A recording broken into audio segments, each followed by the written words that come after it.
এই বড় ভাই আইতাছে, বড় ভাই এলে সম্বন্ধে কথা কবি। বড় ভাই আইছে, বড় ভাই এলে কি হইব? বড় ভাইকে আমি ভয় পাই নাকি? এই তুই বড় ভাইয়ের চিনুচ্ছা?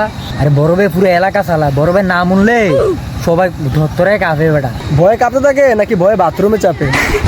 ঠেট বেটা, আমার পজিশনে যাস নাই যে জানান আমি গে এই করে একটা হাফ মারার করে এলাম। কিরে, বড় ভাই দিয়ে আমার থেকে আরো বড় টপ সন্ত্রাস। A few moments later. বড় ভাই আমি আপনি চিনতে পারছি না বড় ভাই। বড় ভাই আপনি যেহেতু বড় মাপের মানুষ বড় ভাই, আমি আগে জানতাম না বড় ভাই। বড় ভাই আচ্ছা আচ্ছা, ওট ওট। আমার সম্পর্কে সবকিছু বলে দিস, নেক্সট টাইম যেন সব ভুল না করে। বড় ভাই আমি তো ভুল স্বীকার করছি বড় ভাই। এই যা রাসেল ভাইয়ের দোকানে নিয়ে বড় ভাই নিয়ে নাস্তা করা দা। আসেন বড় ভাই আসেন। চলুন বড় ভাই। আমাদের এই ভিডিওটি যদি আপনাদের কাছে একটু ভালো লেগে থাকে তাহলে চ্যানেলটি সাবস্ক্রাইব করে রাখবেন। ধন্যবাদ সবাইকে।